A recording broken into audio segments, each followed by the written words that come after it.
Well, hello. It's good to be with you again for our adult Sunday school lesson. You may notice the scenery around me is a little different. I'm recording in my bedroom this evening.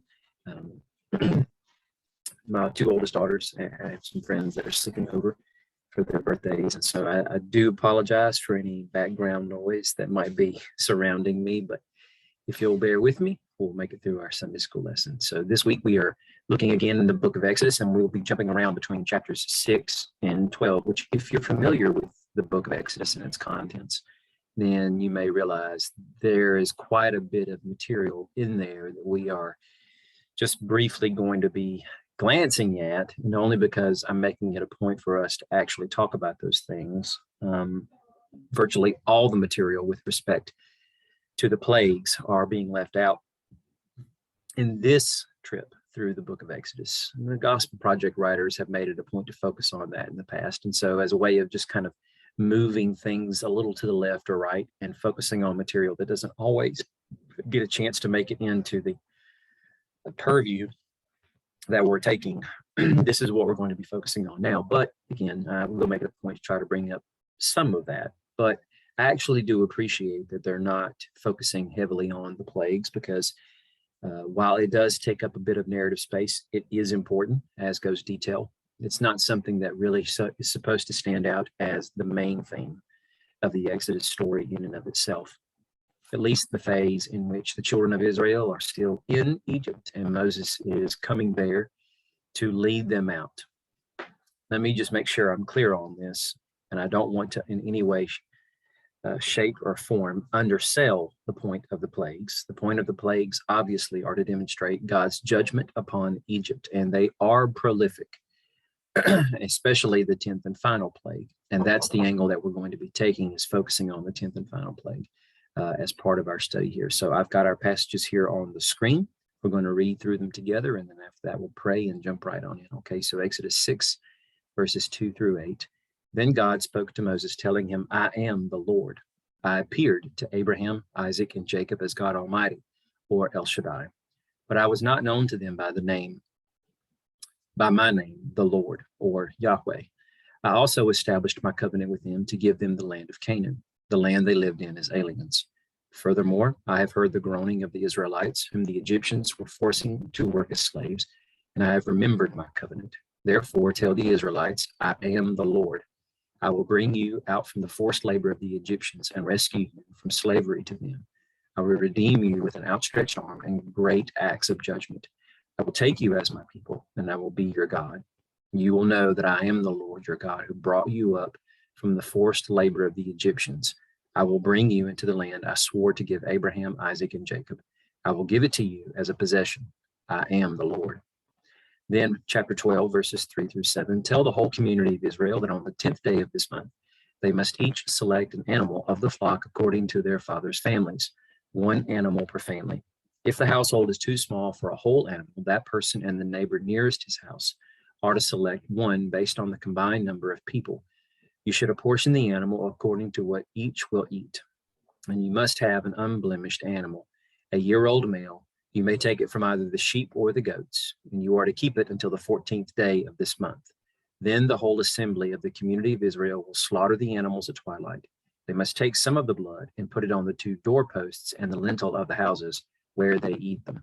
And then lastly, verses 29 through 32 of the same chapter. Now at midnight, the Lord struck every firstborn male in the land of Egypt, from the firstborn of Pharaoh, who sat on his throne, to the firstborn of the prisoner who was in the dungeon, and every firstborn of the livestock.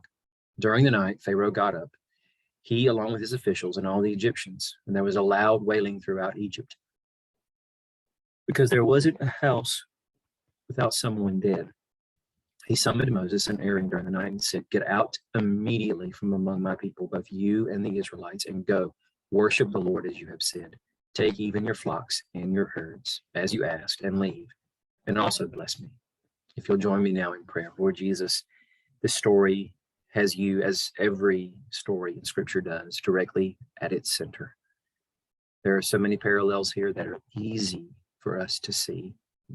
But Lord, I pray that you'll please bless me with the grace that is needed in order to make these connections all the more clear For those who have begun by your grace to be able to connect these things through the help of others in sermons and in lessons. But Lord, for those who may be listening who have yet to be able to make these connections yet, I pray that you will help open their eyes to the truth of what is said here.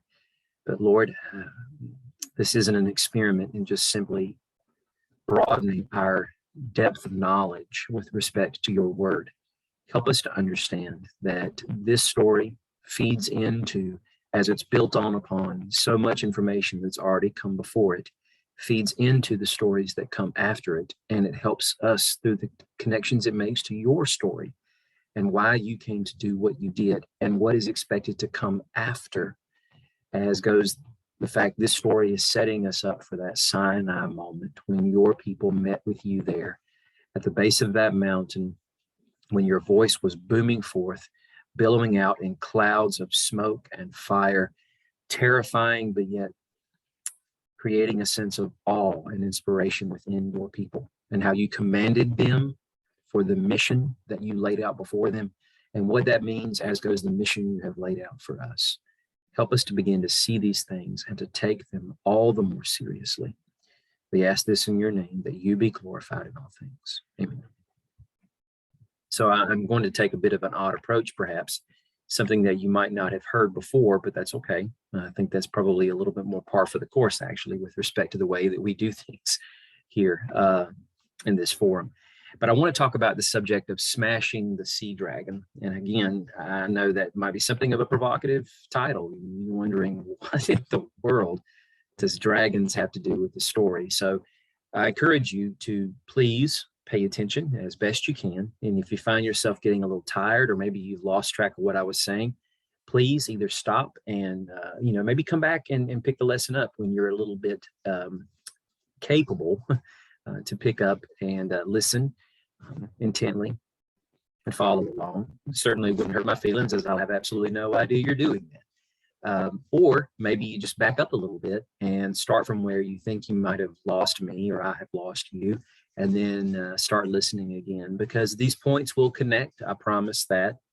But it's important for us to set this up with respect to the larger scheme of what's going on in the Bible, something I've tried to help all of you who are listening to me, and again, I express my sincere gratuity for that, to help you better understand the larger meta-narrative of Scripture, not just dial in microscopically each week with respect to the Scripture that we're studying. If we were going sequentially, maybe verse by verse, which would take us nearly forever, or passage by passage, more or less, maybe a chapter at a time, but keeping it in sequence, then we could dial in microscopically. But as you can see, with the pace that we move at, oftentimes we just don't have a chance to do that. So we have to keep ourselves kind of up there a little bit more at the 35,000 bird's eye view. I should say 35,000 foot bird's eye view. And I try to bring us down when I can, and then put us right back up there so we can see what's going on, get a few more of the salient points, but make sure that we're connecting these larger things, okay? Because the theme of what we're starting to dive into here, as goes the Exodus, is so broad and deep. It is going to be something we will continue to mine over our time, not only in this book, but really throughout the rest of Scripture, even on into the New Testament. That's why it's so important for me to begin to frame this up for us now appropriately with these much larger themes in mind, okay? Instead of jumping down and to the weeds and trying to figure out, well, which plague pairs up with which Egyptian god and or goddess. It's not a waste of time in studying those kinds of things, but certainly it will waste what little precious time that we have. So let's get into this, smashing the sea dragon, the beginning of that, because we're actually going to talk next week about the conclusion of the Egypt phase of the Exodus. And what I mean by that is them actually leaving the land of Egypt, which culminates in crossing through the Red Sea. But certainly we understand the Exodus really isn't over until after the 40 years of wandering, and then they are in the land of Canaan when Joshua begins the conquest period, because that's what the original culminating point of the Exodus was supposed to be, when they are in the land that God had given unto Abraham. So we're going to split this up and kind of look at it over a period of 2 weeks with a bit more intensity, but we'll talk about it as we reiterate it moving forward. Of course, it's going to show up thematically in many other places in the Bible. in the future. But this will actually cause us to go all the way back to Genesis 37. To sum that up, what's going on here is this is the introduction into Joseph in his story. And we did look at that with a great bit of detail, I think, several weeks ago. So we're not going to rehash all of those important points, but I just want to bring up this little bit of detail that's mentioned here at the end of the moment where Joseph's brothers have betrayed him, and they first thought to kill him, but then they came to their senses. But instead of actually completely repenting of their action, they decided to just throw him in an empty cistern or pit where he couldn't get out of, and basically hold him there as prisoner until this wandering caravan of Ishmaelites, or Midianites, as it's kind of called interchangeably, kind of come their way, and then they realize it would be more lucrative if they actually sell him. So when this moment comes, we find this is what Moses tells us. Then they, Joseph's brothers, took him and threw him into the pit. It was empty without water, and they sat down to eat a meal. And when they looked up, there was a caravan of Ishmaelites coming from Gilead. Their camels were carrying aromatic gum, balsam, resin, and they were going down to Egypt. So things that, would easily escape our attention is the fact that these ingredients are key ingredients for making things such as embalming fluid. So aromatic gum, balsam, resin, and myrrh actually is another ingredient that's included in some translations, are key things that are used to help assist something that the Egyptians had perfected amongst all of the other contemporary ancient civilizations of their time.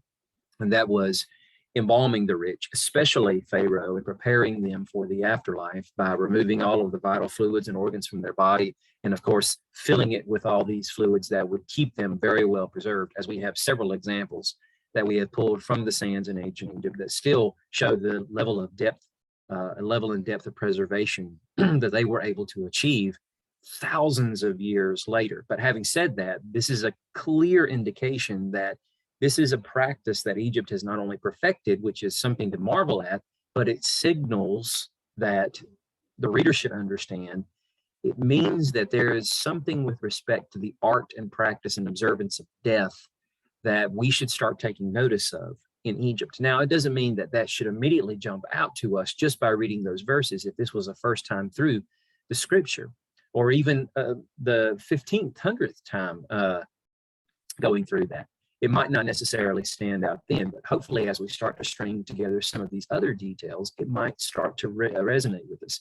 Because as this chapter moves a little further down, we get to this moment where Jacob hears the news from his sons as they spun this tale. And of course, they've told him a lie, but they've led Jacob to believe his son is dead. And then Jacob tears his clothes out of mourning and sorrow, and he puts sackcloth around his waist.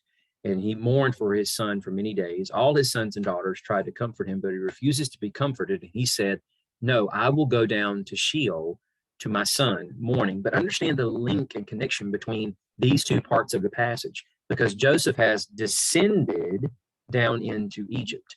And it's, something that would, again, easily escape our mind when we think, well, I mean, if I go south to Baton Rouge, I'm kind of descending down into Baton Rouge. And here Joseph is being taken in a southward direction, south by southwest into Egypt. And so it's really just the natural way of describing the course by which he's traveling to get there. But in the biblical world, that's not what these directions mean. We've already talked about how in the past, just with the brief little bit of the narrative that we went through in the book of Genesis itself, how many times we continue to see the mentioning of the eastward migration of people after moments of calamity, whether it was Adam and Eve and their sin, Cain and his sin, and of course what happens after the flood with respect to the people migrating east toward the plain of Shinar.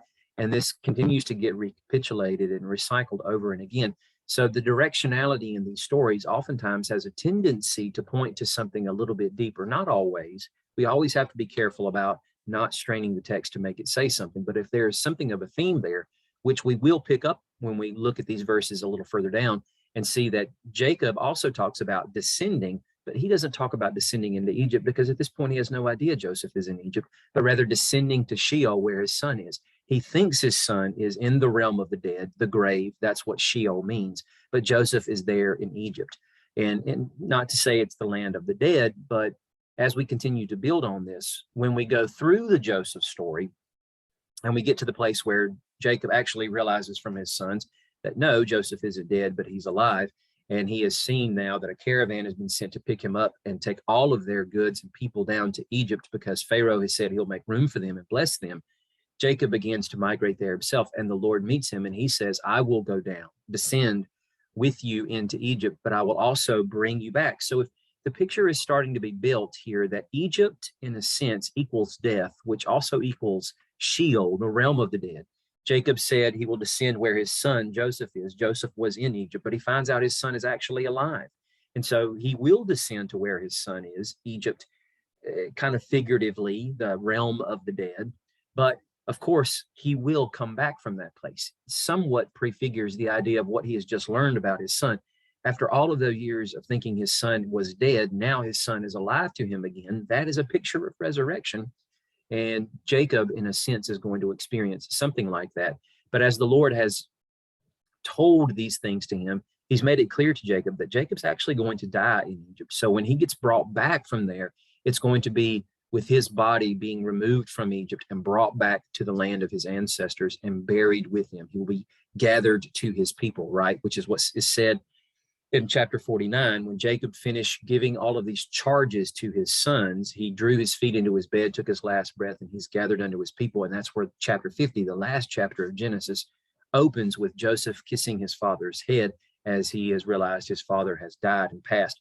So chapter 49 on into 50 gives us the synopsis of Jacob dying in Egypt, which has figuratively become the land of the dead. And then by the end of this chapter, Joseph, after living many more years, will himself, along with that entire generation, die. And of course, Jacob is brought out of the land and his body is laid to rest with his ancestors in the land of Canaan. But Joseph is died and buried after his embalming in Egypt, but he gives orders to the Israelite chieftains to make sure that when they finally leave this land, that they take his body out of its presumably a sarcophagus, I guess, or whatever tomb or little shrine it was in, and bring his bones with him or with them back to the land of Canaan so that he too can be laid to rest with his ancestors. So all of this, a picture of being sent down to the realm of the dead and then being brought or delivered out of that, right? So that is part of our beginning of the understanding of what it means to smash the sea dragon, but we're not there yet. So let's build on this a little bit more. So if we've got the picture, what I want to sum this up as is that Egypt symbolically becomes the realm of the dead, okay, Sheol, in the story of Joseph moving on into the actual story of the Exodus itself. Because of course, as Jacob has brought the entire family down into Egypt, if we understand what the symbolism means there, then when we move through the Exodus story, we see how they go from a position of blessing to being outright oppressed and mistreated, enslaved even. And they themselves are as good as dead in the land because their lives mean nothing. They are expenditures to Pharaoh. And of course, they have no future for themselves as far as he is concerned because they are his property. He will do with them as he pleases. But of course, that's not God's intent. God has already forecasted he is going to bring them out of that land. And when he does, it's going to be seen through the lens of resurrection and new life with new creation, right? And those are the things, the trajectory we are moving on and the goals we're moving towards. So then we get into Exodus chapter 4, and then Moses starts to ask the question, well, what if the people of Israel will not believe that you actually appeared to me? And the Lord said, what's that in your hand? He said, a staff. Then throw it on the ground. And when Moses does, it becomes a snake. And of course, Moses kowtows in fear from this. But the Lord tells him, stretch out your hand, grab it by the tail. And then when he does, it becomes a staff in his hand again. He says, this will take place so that they will believe that the Lord, the God of your ancestors, the God of Abraham, Isaac, and Jacob, has indeed appeared to you. Now, this is what is important. A couple of things, actually. Number one, let's go over here to Genesis chapter 3, and we remember what the Lord told the man and the woman after they sinned, and he is done pronouncing the judgments upon them and the serpent, or the Nakash, which we'll touch on here in just a second. But remember the promise here of how the one who is from the woman, her seed, will continue to do battle with the seed of the serpent until eventually it converges on the one who will come to strike the head of the serpent. And of course, the serpent will in turn strike his heel. Now, we immediately go right to the end of the story and see Jesus in that. And that's okay. But that doesn't mean that in between the moment the man and the woman hear this and Jesus finishes this, that we do not have many, many types in between of people who are working to smash the head of the snake. So they constantly, at various points in the story, reach out to strike against the snake as the snake is making his strategic move to actually strike against them. And at times, blows are delivered to the snake.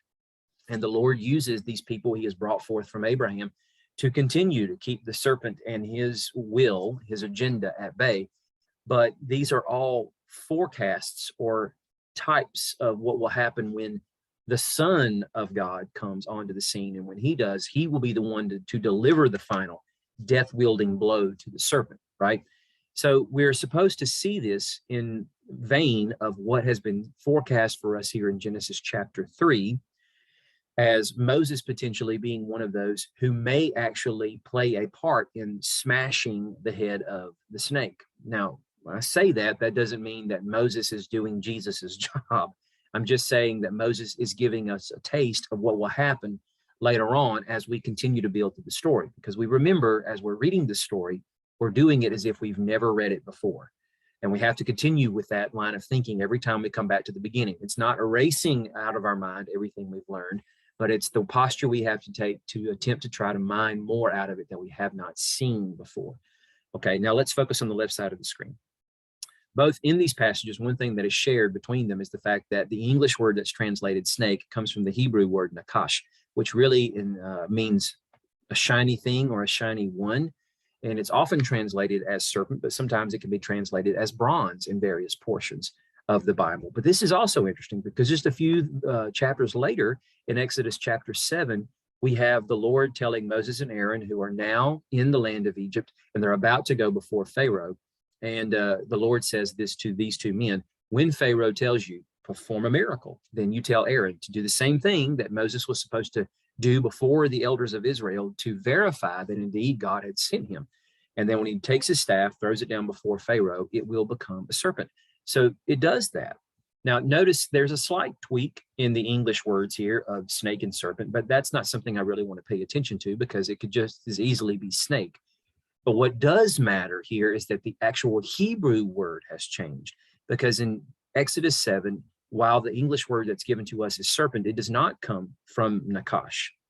Instead, it comes from this word, tannin, which in several other places in the Hebrew narrative are translated as dragon, or certainly in poetic areas such as prophecies or oracles of prophecy. And in Psalms, it is maybe rendered as sea monster, right there as seen from the way these two words differ vastly in Hebrew. Now let's go back to the right side of the screen. Now the reason why this is important is even though we haven't gotten to this portion yet of the biblical narrative, hundreds of years later, the prophet Ezekiel will speak these two particular oracles of woe and lament against Pharaoh. The first comes in Exodus 29, but get here if you can the imagery of what he's saying. He says to Ezekiel, son of man, the phrase that he often uses to speak to Ezekiel, face Pharaoh, king of Egypt, and prophesy against him and against all of Egypt. Speak to him and say, this is what the Lord God says. Look, I am against you, Pharaoh, king of Egypt, the great monster, which is coming from the Hebrew word tannin. So what we should be perhaps reading here as opposed to great monster, which would not be wrong, but would also be serpent, lying in the middle of his Nile. So think about that. It's not just some small, tiny little garden variety snake. This is a massive sea monster, maybe something more akin to the multi-headed Hydra that Hercules had to battle in his epic 12 tails that he, feats that he had to accomplish to get himself back in the good grace and favor of the gods, right? But a massively large creature that actually can fit in the middle of the Nile and still stand out of that thing, lying in the middle of his Nile, who says, my Nile is my own. I made it for myself. We understand that the Pharaoh, if we have something of a grasp of ancient Egyptian religious customs and various things like that, beliefs at least, I guess I should be saying, is that Pharaoh occupied several important positions. Number one, obviously he's the head of the nation, but he's more than just a king. He is the embodiment of Horus, who is actually the son of Osiris. And it's that reincarnated spirit that continues to pop up in every Pharaoh, no matter what dynasty we're talking about, that rules over Egypt. But obviously, He also is a spokesperson for the gods. And there is a specific god who governs the Nile, but Pharaoh actually is thought to wield quite a bit of power over the Nile and is the one who ensures that it continues to come and bring its regular flood cycles, and with it the rich silt deposits that it washes up on the banks and whatnot. So it wouldn't be an odd thing for Pharaoh to have such a proud position of heart to say that the Nile is his and he controls it, or that he may even claim the idea through this sense of deity that he even made the Nile. Obviously, every Pharaoh doesn't go on to remake the Nile with every passing of the crown from one's predecessor to their successor.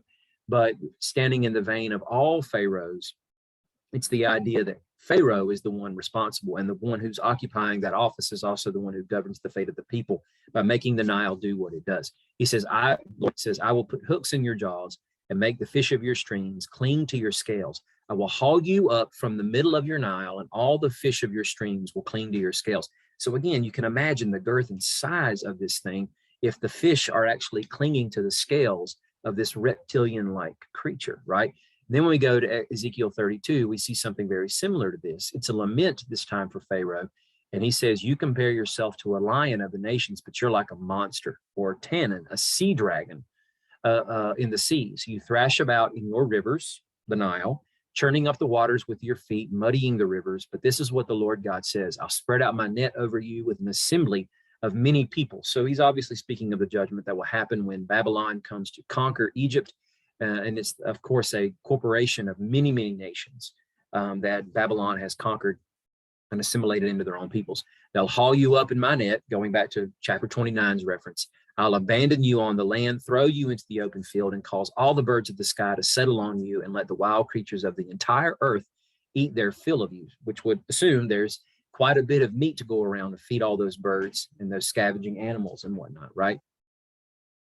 I will put your flesh on the mountains, fill the valleys with your carcass. I'll drench the land with the flow of your blood, even to the mountains. The ravines will be filled with your gore. When I snuff you out, I'll cover the heavens and darken the stars. I will cover the sun with a cloud. The moon will not give its light. I'll darken all the shining lights in the heavens over you and will bring darkness on your land. Speaking of the measure of judgment that God will bring when Babylon destroys and subjugates Egypt entirely and removes Pharaoh from this position of rulership. And again, Pharaoh here is imaged as this massive sea dragon or sea monster that's so big its carcass can fill up the land, and several scavengers, whether we're talking birds or animals, will come and eat their fill and not be able to fully consume this thing. Its blood will gorge the land, and its carcass and entrails, of course, will fill the mountain or cover the mountains, fill the valleys. So a huge, massive creature. The reason why I bring this up is because when we go back here to Exodus 7 and we see the use of this word tannin, then that's what we're supposed to be thinking of if we've read the Ezekiel 29:32 passage in Hebrew. Again, it doesn't usually stand out to us if we're merely reading it in English, because we just keep running into words like snake and serpent, and that's exactly what we think of, something we would find in our garden, or maybe a massive king snake, but certainly nothing akin to a multi-headed hydra. This is important because the serpent was an important symbol in Egypt in and of itself. It adorned the crown of nearly every pharaoh who ruled, and it was a way of grasping what their power and authority over the land was with respect to that particular symbol that they used. And there's no time at all to really go into any real length of or any matter of depth to describe that in greater detail.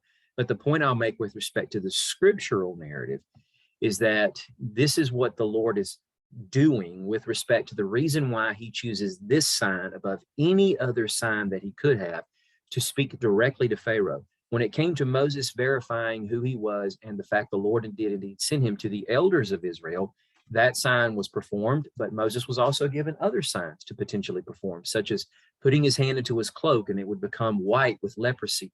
Or if they didn't believe either of those two signs, then he would pour some fresh water out onto the land and it would become blood. That water was supposed to come from the Nile, of course. And there's no mention of Moses having to perform all of those signs. But the one and only sign he performs before Pharaoh was this one, of the transforming of the snake or the staff into the snake, or the sea dragon, the tannin. And this was forecasting what God was going to be doing over the course of the plagues and how he would be bringing decimation upon Pharaoh and his house and ultimately the land of Egypt. We're told back in Exodus chapter 4, when the Lord instructed Moses, when you go back to Egypt, make sure you do before the Pharaoh all the wonders I have put within your power, but I'll harden his heart and he won't let the people go. And then in chapter 7, now that Moses and Aaron have begun their journey, they've reunited, they're about to enter into the land. The Lord tells Moses, see, I've made you like a god unto Pharaoh, meaning you'll be my representative before him. When you speak my words, you are standing before Pharaoh on my behalf, as if he who postures himself as a god in his own right, in his own mind, will be speaking to yet another god of sorts. And Aaron, your brother, will be like your prophet. And you must say whatever I command you. Then Aaron, your brother, must declare it to Pharaoh, so that he will let the Israelites go from his land. But he reminds Moses, I will harden Pharaoh's heart and multiply my signs and wonders in the land of Egypt.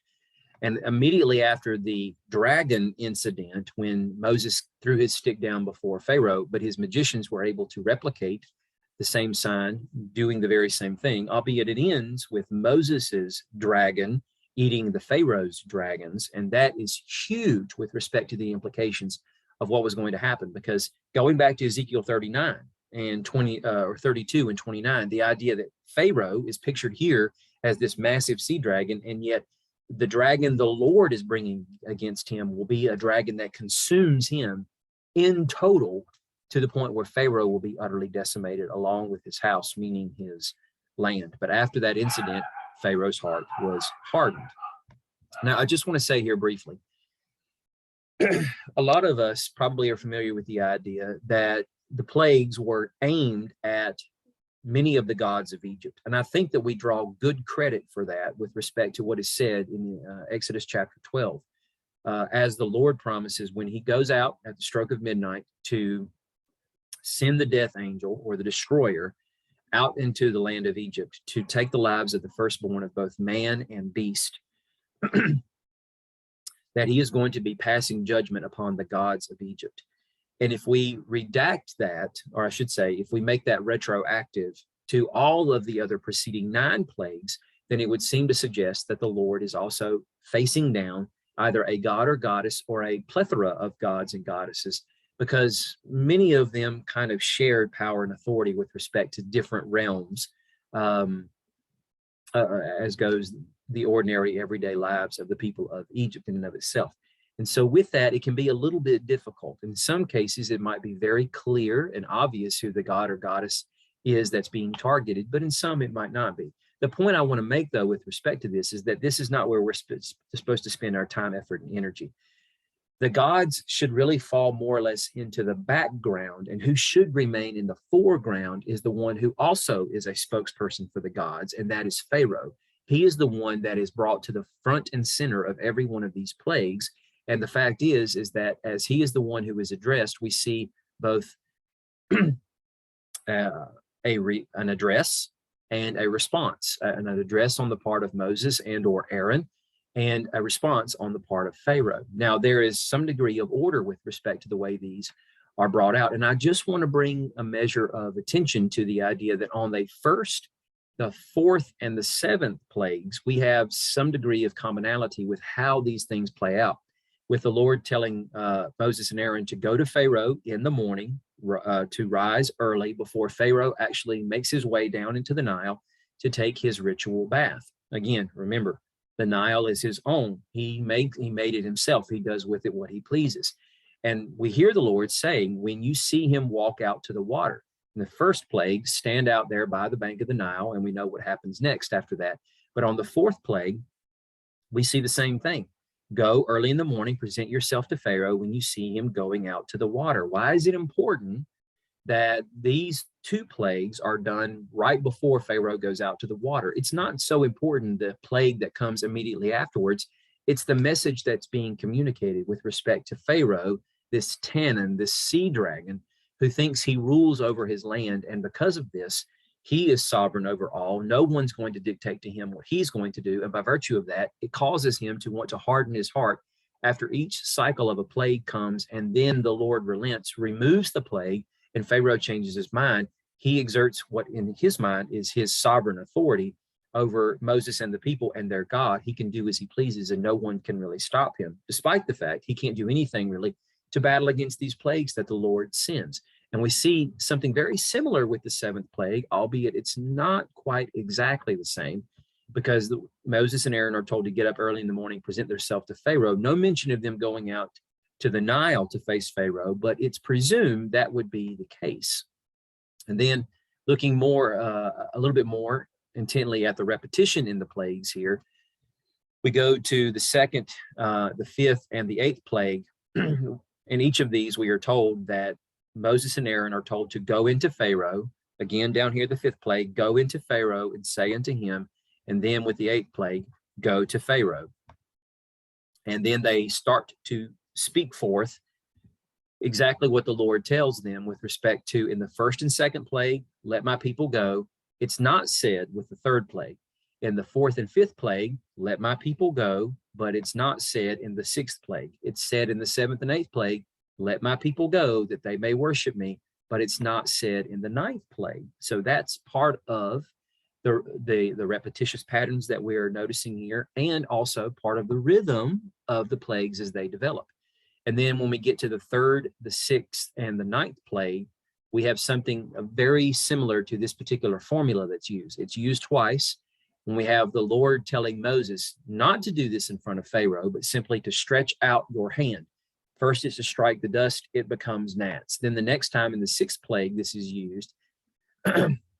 Instead of stretching out their hand or their staff, they are to take handfuls of soot, which is very similar to striking the dirt and it becomes dust. Soot has pretty much the same consistency, and they are to throw it up into the heavens in the sight of Pharaoh, but they're not directly in his presence like they were in either the first, fourth, or seventh plagues. And in the ninth plague, it's back to what happened in the third plague with stretch out your hand toward heaven, and there will be darkness over the land. But no matter what the actual rhythm to these are, what we see that's the most important thing for us to capture is that after every one of these, the same response. Over and again, the Pharaoh hardens his heart each and every time until we get kind of down to the sixth plague. We have the first mention of the Lord being the one who hardens Pharaoh's heart. And we have more of that being the theme that happens toward the back end of the final 5 plagues, when the Lord is the one who has set Pharaoh up now for the final boom that will come. And that is the smashing of the sea dragon. But now we're not going to get into that because as far as the final blow, because that isn't given until next week with respect to the crossing of the Red Sea. But hopefully, to sum this up for you so far, what I've helped you to try to capture is the simple idea that God has told the people of Israel, and he's also now sending the message very loud and very clear to Pharaoh, though he might not pick up on the symbols, and that's okay, because it's what's meant to be taken away from this story by the children of Israel, as they will continue to make this something that they relive each and every year. When you go through the liturgical calendar of Israel's most sacred feasts, the first one that you come to on the calendar is what happens on the 14th day of the first month, and that's Passover. And then the next 2 feasts, in which the entire congregation of Israel is supposed to assemble as one body at the central location where the Lord has made it clear this is where you're to offer your offerings. The other 2 feasts, that of ingathering, or Shavuot, or what we call Pentecost in the New Testament. And then after that, the Feast of Ingathering, which is often called the Feast of Shelters or Tabernacles. Each of these are all intimately connected to the Exodus, because the Passover is what happened the night the Exodus from Egypt actually occurred.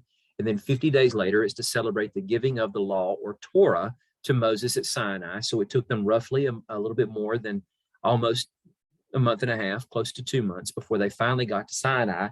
And then again, Moses receives those words.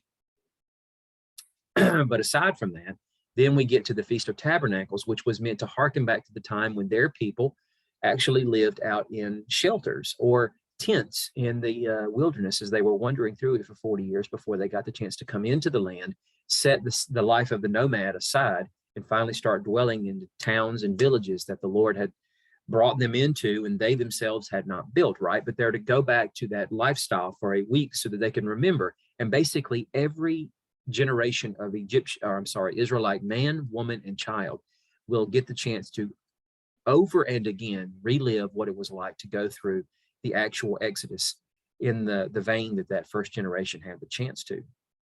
And so the reason why this is important is because it was supposed to start the formation of their racial memory of who they are, how they identify with their forebears, and the promise that God made to Abraham, carried on through Isaac, Jacob, who they obviously descend from, and then to bring full circle the promise that God had made to them back in Genesis 15, that while they were going to go to a land that wasn't theirs and spend several generations down there, yet one day the Lord was going to bring them up out of this land. And this deliverance is actually what is happening now, that God has brought Moses onto the scene. And then, of course, this connects to the earliest of the stories in which Satan has been working ardently to try to bring the image bearers of God to the utter low point in which they refuse to serve him. They want to walk in light of their own wisdom and counsel, which is complete, total darkness and ignorance. And he wants to lead them into outright calamity that will end in their murder, obviously, and the destruction of their lives. But rather, God is working redemptively to bring them away from that through the promise that he laid down of the seed of the woman bearing forth a child that will crush the head of the serpent. And we've seen several episodes of this develop so far, as we looked at last week, recycling of some of these familiar themes, and that of the Messiah. And that actually starts first with Abel and then progresses through Noah. And while their lines are not related because Abel has no children, yet Seth is raised up in his place to kind of carry on that legacy afterwards.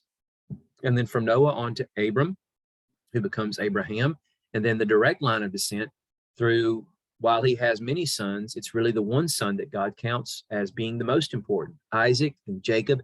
And then we've seen it progress through Jacob's sons, as goes who is the one that will step into this position of prominence, right? And so all of this has been setting us up for this idea of God has not forgotten his people, and God has not forgotten humanity. He is still working toward the goal of crushing the head of the serpent, which now has taken on a form of embodiment, not in a shining one or an angelic type of being in the garden itself so much, but now it's actually kind of reared its ugly head in the power of Pharaoh, this tyrannical king who, unlike his predecessors, had the chance to bless the people by actually listening to the wisdom that God was bringing forth through a man like Joseph, but now has decided it's more lucrative for him to follow his own wisdom, which is to subjugate these people because they could potentially be a threat to him and his people.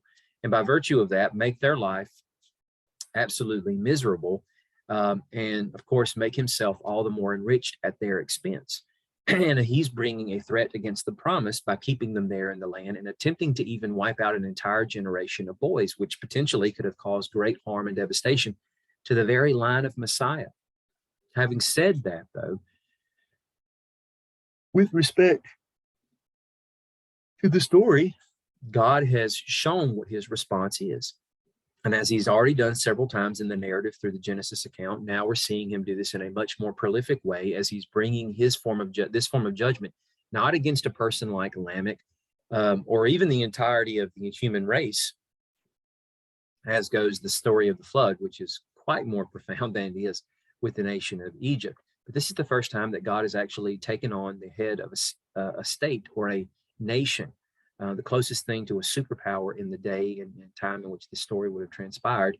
And he is showing us that it doesn't matter who attempts to try to thwart God's plan, whether it's the head of an entire nation, as goes a king or an emperor, or even in our modern context, a president or a prime minister. God is not going to let his agenda be sidetracked or waylaid. If anything, God is going to keep this marching toward the goal that he intends. And he is working to slay the sea dragon, the tannin, to lay it open and bare, as we have from Ezekiel's words, to wrap the net up underneath it, to bring it up onto the land and let the scavengers have their fill. And he is going to do that ultimately to Pharaoh before this story ends. But let's converge here on the theme of the slain lamb. We go back to places like Genesis chapter 4, and we see that even in the first offering of a sacrifice on the part of human beings willfully, in the story of Cain and Abel, we see some very familiar themes that we have that kind of continue to reverberate over and again and build some momentum until we finally get to these passages that we read from Exodus chapter 12, which, if you remember from the passages we read at the beginning of this, Exodus chapter 12 is leading us toward the Passover. It's God laying down the instruction before the event itself happens so that they understand clearly what they're supposed to do. And of course, it's beginning to form the theology and the orthopraxy, meaning the practice of this for all subsequent generations afterward as to how you're supposed to do it, who can participate, when it's supposed to happen, all those things. But Passover, while it's never celebrated as an organized feast or even given this name, is something that we've already seen very strong hints of throughout the Genesis narrative. It's another recycled theme, if you will. And going back to Genesis 4, when you consider the idea of here we have the firstborn son of Adam and Eve, and granted, he's not the son that takes the position of prominence in the story. In fact, he's the one that becomes the murderer and the sinner and continues the fallen legacy of his parents. And it's the younger brother who actually offers the right sacrifice of a young lamb. But nonetheless, we have these two particular themes brought together in one story. And certainly, as goes the Passover story, it's not just the shedding of the blood of the animal, but it's who this is meant to save. And that is, of course, the firstborn of every household that is getting the chance to be graciously spared the ravagings of the destroyer who's going to come through the land and claim the lives of all the firstborn, again, of both man and beast that night. So in the story of Cain and Abel, firstborn son, shedding of blood of a blemished, I'm sorry, I meant to say blemishless. I should have just said unblemished lamb. And we see, of course, this is strongly hinting toward the idea of sacrificial atonement, though it's never quite spelled out to that degree of clarity in the story of Cain and Abel. And then we flash forward to a place like Genesis 18. And here we have God coming to visit Abraham to do a couple things. Number one, he is going to tell Abraham, within a year, I'm going to satisfy the promise I've been making to you now for over 2 decades. You will finally hold this son I promised would come through Sarah. But when the time comes for for God to go to visit Abraham, Abraham sees these visitors and he knows, probably because he's seen them before, who they are. We kind of covered this story before. Nonetheless, when he invites them into their presence, look what happens here. He runs to tell Sarah, quick, knead 3 measures of fine flour and make bread. Now, there's not time for yeast to activate and for it to cause the bread to rise for a full-size loaf. In order for this to be done hastily, it's going to have to be unleavened bread, right? And of course, that has a huge part to play, as goes the Passover itself. And while we don't have a lamb or goat here, rather it's a calf that's pulled from the herd, yet it's a small animal that is meant to be sacrificed. So its blood obviously is going to be spilled, and then it's going to be cooked and offered up as a meal, which is obviously an integral part of the Passover itself. Again, we have a tendency to just focus on lamb, blood, putting it on the door. We get passed over and the connections that makes with respect to what Jesus does. And that's okay, but we don't stop there. We need to move forward with the rest of all that's intertwined in with respect to that, because Jesus does the same thing when he's celebrating the Passover Seder with his disciples. He draws attention to the elements of the things on the table, right? And brings special attention to a few of those. And those are hugely thematic with respect to things that have already been laid down as part of this theme, as goes the many stories it continues to show up in. And so when we move past that part, the next thing the Lord came to do after he shares this meal and delivers the news to Abraham of Isaac's impending birth, yet he also goes on to tell Abraham that he's about to destroy Sodom and Gomorrah. We have this bartering back and forth with respect to how many is God going to, recognize as righteous and whether or not he'll save Sodom and Gomorrah. But the intent obviously is to save Lot. That's what Abraham cares about the most. And then when he sends his 2 companions, the angels, to Sodom and Gomorrah, they eventually make it there. But there is enough time between the time that Lot sees them in the city square, beckons them to come to his house. They at first are reluctant to, but they are convinced. They do so. They follow him into his house. And the moment they walk through the door and he shuts the door behind them, the men of the city don't start banging on the door demanding that they come out so that they can be gang raped. Rather, they have enough time for Lot to make a meal. So he strongly urged them that they follow him into his house. He prepared a feast, baked unleavened bread for them. So why does this concept of unleavened bread keep popping up in these stories here in Genesis? It wasn't a part of Genesis 4, but it was of 18, now 19. And obviously, there was probably a source of meat. So an animal was slain, blood spilled, and then the animal cooked for them to be able to eat. before the rest of that particular story starts to take place. In fact, many of the Jewish rabbis and sages, in offering up commentaries on these stories, actually speak of the strong Passover connections between them. And then another example, finally, in Genesis 22, with the story of the sacrifice of Isaac, as goes preparing an altar, taking the firstborn, because it's granted the secondborn, but he's the son that the Lord counts as Abraham's only son, and that he is to be offered here on this altar, but then the ram is substituted in his place. And it has to be quite obvious for us that when we look at the Passover story, substitutionary atonement is keenly a part of this. It has to be when you consider the idea that the firstborn of the Israelite families are as much at stake as the Egyptian households. But it's because the lambs or goats are being substituted in their place that their heads are now off the chopping block in the proverbial sense, and the animals is placed in their stead, right? Which is exactly what we have going on here in Genesis 22. So Genesis 22, sacrifice of Isaac, is meant to strongly foreshadow what the Lord is going to be doing through Passover, right? And again, let us not forget, though we don't have all the elements showing up of unleavened bread, perhaps, but yet we do have the connection to the firstborn as well. Now, we also have this other story that actually pops up in the narrative before we even get to the portion of Exodus 12 that we were talking about. This weird story back in Exodus 4, after the Lord calls Moses, and Moses finally agrees to go, and he's making his way back to the land of Egypt. And at this point, he has Zipporah, his wife, and his firstborn son, Gershom, with them, or with him, I should say. And we have this weird story where the Lord comes to meet Moses out there in the wilderness as they're traveling, and he seems to want to kill Moses, which to a lot of us probably wouldn't make sense. After all the back and forth between God and Moses about God saying, I'm sending you, and Moses is like, I don't really want to go. I have this reason and that reason. And the Lord continues to push, and then finally gets angry with him, and Moses relents and he agrees to go. And then the Lord just shows up and wants to kill him. It's odd in the sense that it takes Zipporah, the Midianite woman he's married to recognize, and how this came about, we don't know, that the reason why the Lord is bringing his wrath against Moses is because of the fact their son, not something Moses has done as goes something he's directly responsible for or culpable for, but rather an indirect thing that he should have taken care of when Gershom was born, but he didn't, because Gershom remains uncircumcised. And then after Zipporah takes a knife, cuts off Gershom's foreskin, and then the literal Hebrew rendering is that she touched the foreskin to Moses's feet. Most of our English translations just makes it sound like she threw the foreskin at his feet. But nonetheless, she then exclaims to him, you're a bridegroom of blood to me. But Moses is giving us the parenthetical reference here of the fact that she's talking about the circumcision of what happened here. And we're like, so that was it?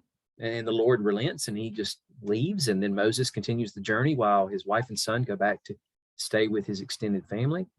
What was this all about? Think about it. Gershom, firstborn, he's not circumcised.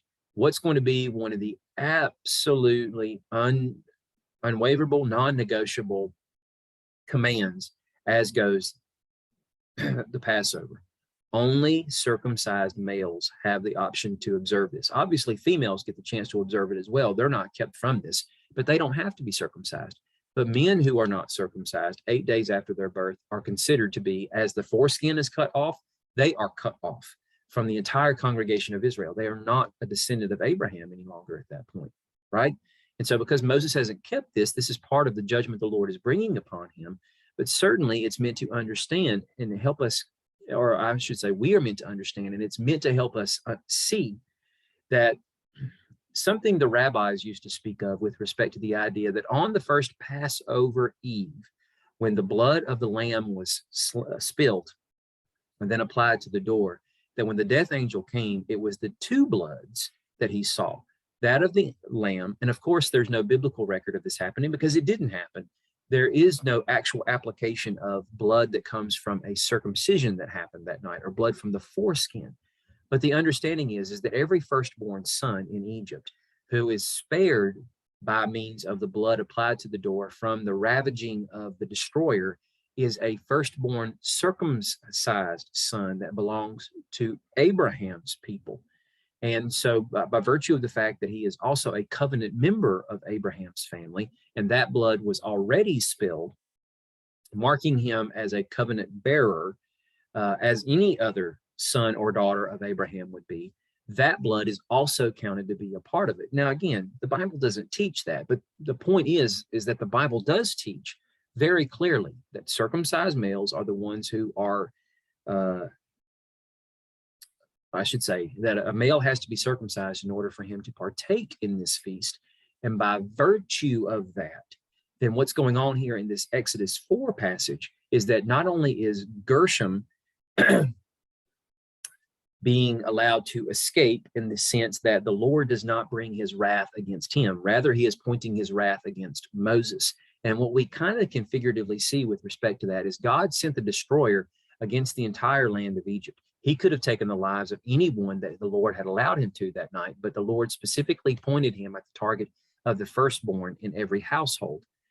But everybody is subject to judgment that night. The whole reason why God does not pass judgment on anybody else in the house is because he is claiming the life of the firstborn. And what he is allowing here is something of a substitutionary atonement on the part of everybody in the household is now being passed over by virtue of the fact the firstborn is going to be the one that God takes. And he does so with respect to the Egyptian households.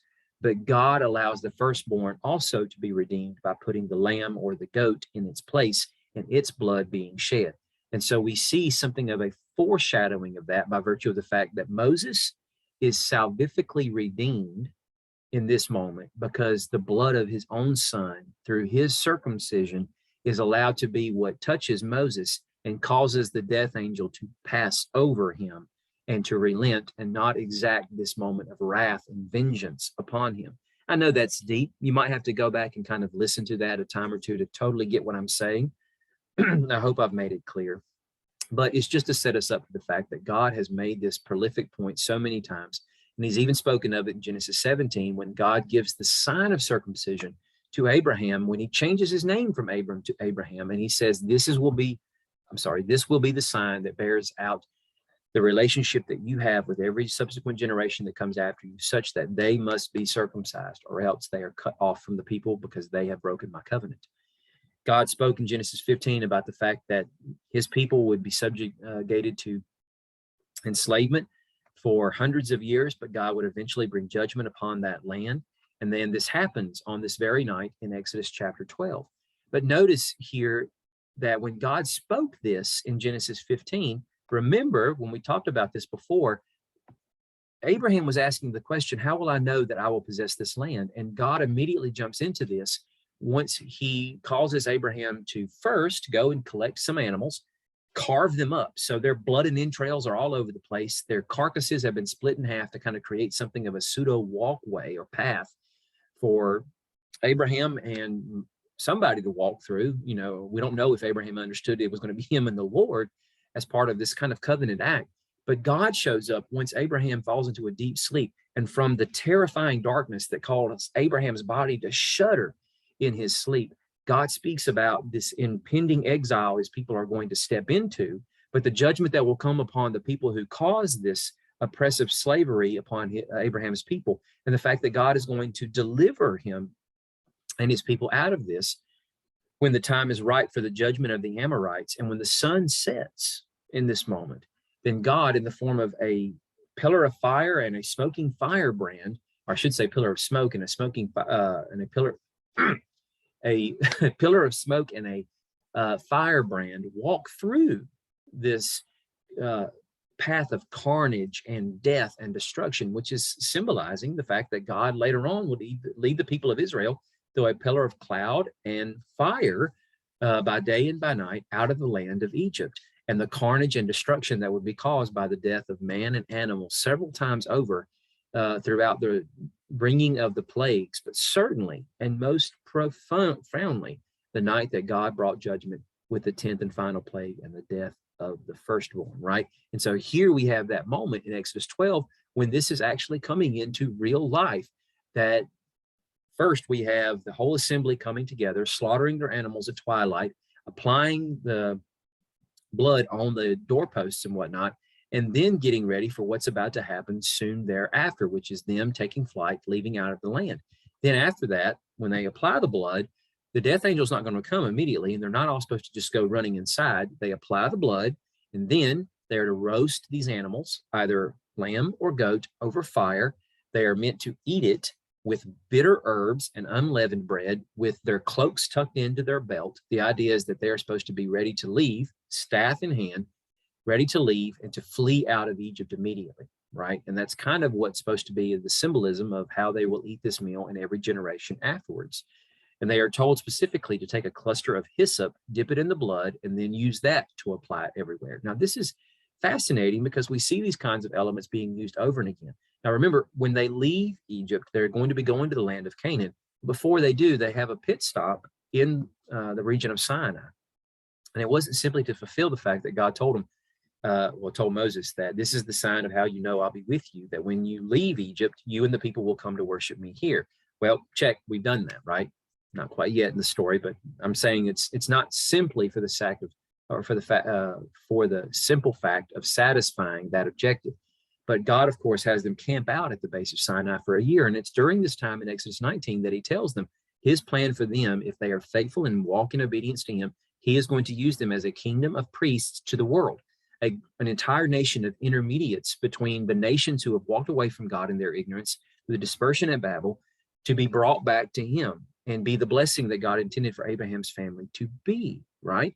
So that is on the very acute horizon for them after they leave Egypt in the events of Exodus 12 through 14, when the exodus out of Egypt actually begins on the night of Passover.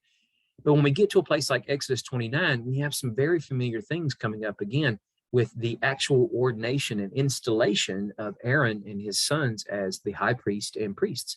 First, we have the instructions given in Exodus 29, and then later on, the gratuitous paying out of this with God actually, or I should say Moses actually bringing this to pass. But nonetheless, just read with me here to kind of pick up on some of the connections.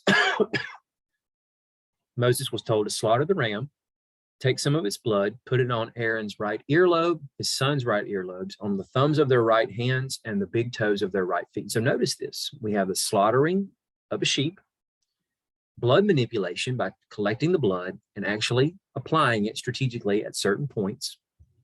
Then to take some of the blood that's on the altar and some of the anointing oil and to sprinkle it onto Aaron and his garments, the sons and whatnot, same thing, to consecrate their garments, make them holy. So blood again being applied and manipulated for the sake of it purifying, which certainly with respect to the idea of hyssop, go back to Psalm 51, what David says with the idea of purge me with hyssop. David wants the gutters of his soul cleaned out from these terrible sins that he allowed himself to fall prey to, as goes adultery and murder and whatnot, pride and various other things.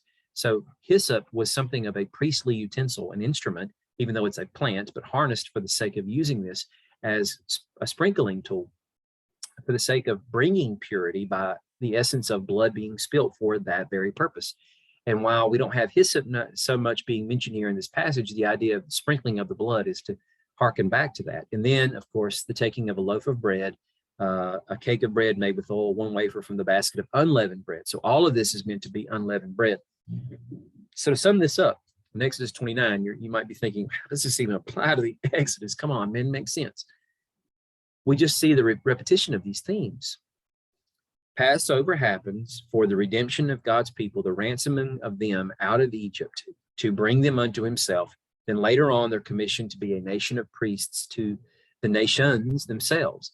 And of course, one of their tribes will become a tribe of priests to the nation of priests. And this happens, of course, after they wind up going to Sinai, and then God spells this out for how he wants this to occur. But after the garments and all are made and the men are selected for who is going to become the first high priest and the priests that will serve in these positions, there has to be this moment of ordination and installation that looks eerily like the Passover itself, with shedding of blood, the manipulation of that blood for purification purposes, unleavened bread being brought together for all of this. And it's meant to hearken back to the Passover and the fact that Israel's chosen out from amongst the nations to be the premier nation to the nations. And here, Aaron is chosen as something of a new Adam, who's going to be walking around in the model of the Garden of Eden in the tabernacle as a priest to the priests themselves, right? And he is installed by virtue of this kind of Passover-esque like sacrifice and ceremony using blood and bread to make this kind of thing happen. So slaying of the lamb. Let's finish this here, and perhaps this might make just a bit more sense in case any of the rest of this didn't, and maybe tie it all together for you. But we go to Matthew 26, and we have Jesus and his disciples on the first day of the Feast of Unleavened Bread, preparing Passover, and Jesus takes the bread, breaks it, says to his disciples, take it, eat it. This is my body, which is broken and given for you. And then take the cup, pass it around, drink it. This is my blood that is poured out for you for the forgiveness of sins, the blood of the new covenant. That again is written in his blood. But understand that the entire gospel journey, as goes the narrative itself, is meant to bring our attention to the fact it's something of a repetition of Israel's history. Israel's history largely was that of brokenness, as was the journey of Adam and Eve. They were selected for a very important cause, but they rebelled and they fell. Israel was given a lot more time to operate with respect to the call and commission that God gave them, but yet they gave into pride in their own sense of wisdom in and of itself, and they fall. And they walk away from God, and in their abandonment of him, he brings judgment. But yet he also intends to bring restoration, as they are a part of humanity as well. And their story is something that is redeemed in the gospel narratives, especially in Matthew's. Hence the reason why I chose his verses as opposed to Mark or Luke's version of it, because of the fact in his gospel, he is purposefully making an effort to try to paint Moses as a new Jesus. Hold on just a I'm sorry, to paint Jesus as a new Moses.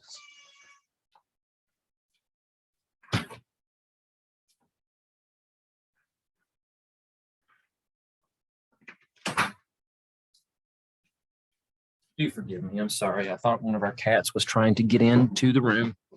They're not supposed to be outside, but they are. Anyway, and the same can be said with respect to the book of Revelation.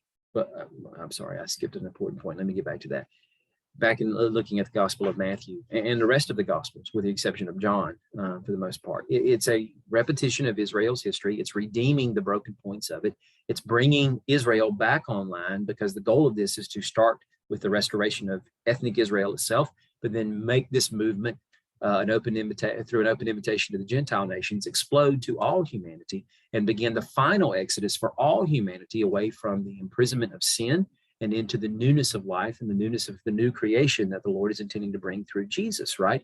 So the whole story of the gospel itself culminates in Passover, because Passover is what ends the exile in Egypt and brings about the exodus into the new creation that God intends for them. Jesus is that culminating moment in which the exile of all the nations away from God ends and begins with them coming out of the oppressiveness of sin and the slavery that we've all been in bondage to begin to live new life and new creation with him in this kingdom he's brought. And the same can be said for the book of Revelation, right? I mean, how many times do we see themes and patterns from the Exodus narrative itself showing up in various places, whether we're talking about chapter 1 and the opening doxology, where John says that he is the one who has made us a kingdom of priests unto his Father, straight from Exodus 19, verse 6, or in chapters 2 or 3 in the letters that are given to the 7 churches, and Jesus's constant comments about, to the one who conquers, I will give him the hidden manna. To the one who conquers, I will make him a pillar in the temple of my God. Remember in the Exodus story itself, with the giving of the instructions for the building of the tabernacle, that's the prototypical temple, right? And all of these various things. But when we get to places too, like in Revelation 5, when John says, then I saw one like a slaughtered lamb standing in the midst of the throne. Slaughtered lamb is immediately supposed to take us back to the cross and what Jesus did when, especially John the Baptist, spoke of Jesus as the Lamb of God who came to take away the sin of the world. And Jesus, at the eve of Passover, making it clear he is going to be that sacrificial substitute that is given in the place of all humanity. But of course, this is supposed to take us back to places like Genesis 4, Genesis 18, Genesis 22, Exodus chapter 12, especially Exodus chapter 12, with the actual first mention of Passover, because Jesus then has brought about the Exodus for us, right? It's not something we are waiting for in the future. this slaughtered lamb standing in the midst of the throne, 4 living creatures amongst the elders, and 7 horns, 7 eyes, 7 spirits of God, all covering him. And he went and took the scroll out of the right hand of the one seated on the throne. And notice the song that is sung to him. You are worthy to take the scroll, to open its seals, because you were slaughtered. You purchased people for God by your blood. What was God doing through the Passover in Egypt? But ransoming his people. That's exactly how he puts it through Hosea in Hosea 13, that he will ransom his people, or as he did in Egypt.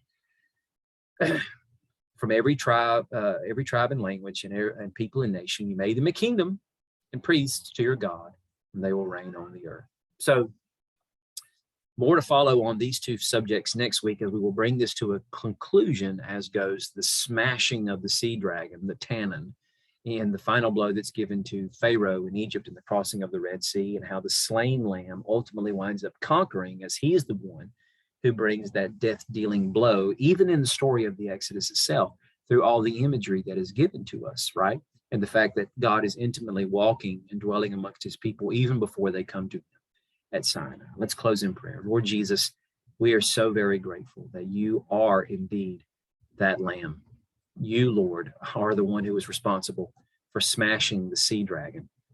You have brought us into the new and final Exodus by virtue of your sacrifice that has made this all possible. Help us, Lord, to obediently walk in praise and favor of in praise of you and blessing you as we seek your favor each and every day in our lives to accomplish what it is that you have pointed us towards. We love you. We thank you. In your name we pray. Amen. Thanks for listening.